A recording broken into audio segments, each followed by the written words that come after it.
Olá, eu me chamo Tarcísio Nascimento Dias e hoje eu vou apresentar um trabalho sobre similaridade das plantas aquáticas dos reservatórios do eixo leste do Rio São Francisco, no Rio Paraíba.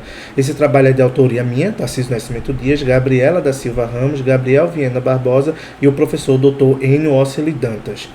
Nos últimos anos, a bacia do Rio Paraíba vem recebendo água da transposição do Rio São Francisco. Essas águas ela acabam entrando em alguns desses ecossistemas e em outros não, o que pode gerar uma homogeneidade florística no eixo principal ou elevar a dissimilaridade florística das plantas aquáticas em relação ao demais ecossistema da bacia hidrográfica.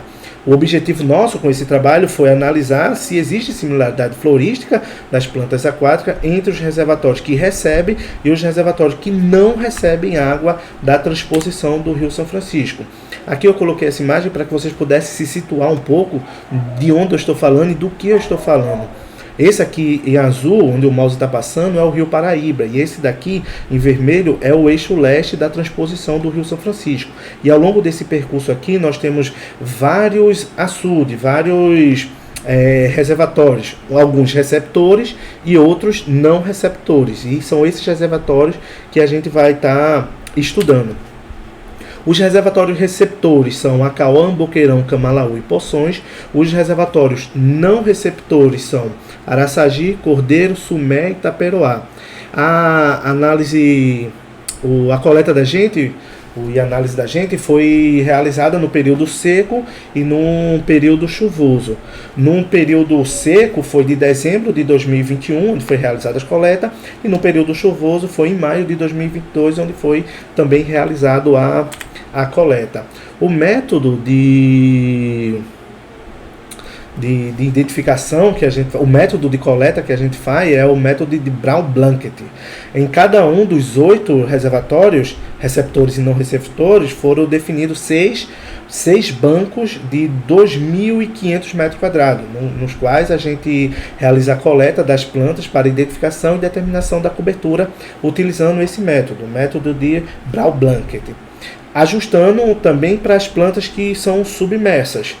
As plantas foram coletadas e quantificadas dentro das unidades amostrais por meio de transectos que são perpendiculares à margem de cada ambiente desse. Cada transecto tem no mínimo 500 metros ou vai até onde porque o banco de plantas, às vezes eles são pequenos, então não tem como a gente ir até os 50 metros. Então a gente vai até onde o banco termina.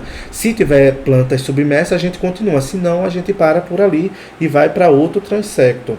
Sempre descartamos também o início da margem dos açudes, porque a gente encontra muitas plantas anfíbias e para a gente não é interessante essa planta anfíbia. Depois da identificação, a gente põe na estufa essas plantas e a gente prepara as essicatas para uma possível eventual reanálise ou deixa aquela essicata lá para futuros estudos.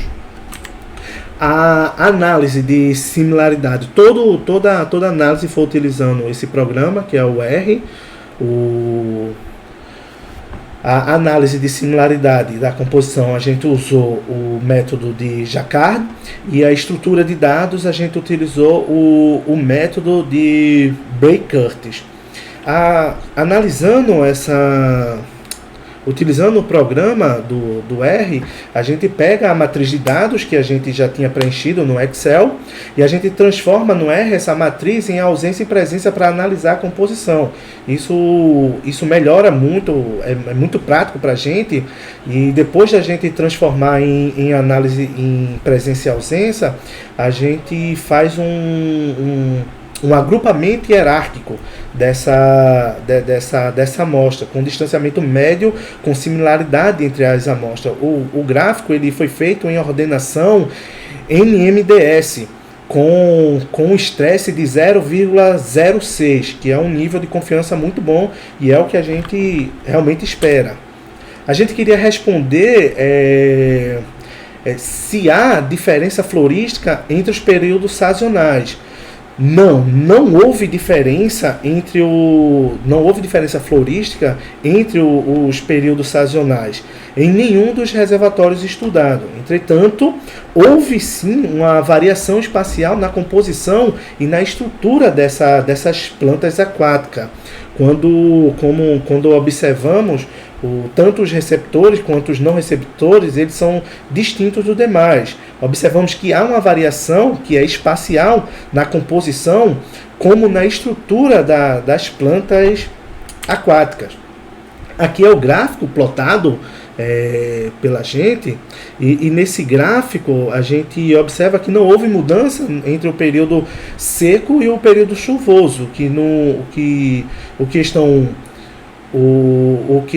nos períodos secos e chuvosos estão sempre próximo no gráfico. Se você observar aqui, a gente tem Sumé próximo de Sumé, Camalaú junto de Camalaú, Taperoá junto de Taperoá. Eles estão muito agrupados em si. O que o gráfico ele nos mostra é que os receptores como Camalaú, como Boqueirão, Cordeiro, Poções aqui em cima e Acauã, são todos diferentes entre si. Você vê que eles estão bem distanciados. Mesmo após 4 anos da transposição, eles são diferentes. Isso significa que não houve uma homogeneização florística e estrutural do ambiente, mas que o processo geográfico ele atuou muito forte na similaridade dessas comunidades, uma vez que elas apresentam mais semelhança com os reservatórios que não são receptores, próximo a eles, que os reservatórios conectados por ocasião da transposição do Rio São Francisco. A similaridade não tem a ver com a transposição, mas com o padrão geográfico dos ecossistemas. Assim, acabamos concluindo que a similaridade das plantas aquáticas no eixo leste do Rio Paraíba não tem relação com a transposição, mas com a distância entre os ecossistemas. Essa análise ela acaba nos mostrando que a transposição não está tendo um efeito de modificar as estruturas das plantas. Isso nos mostra que as plantas são bem resistentes a mudanças. Essas plantas elas não mudaram. Isso tudo em termos de composição e estrutura que estávamos analisando. Esse foi o resultado que chegamos. Muito obrigado por vocês assistirem esse vídeo até aqui e até uma próxima.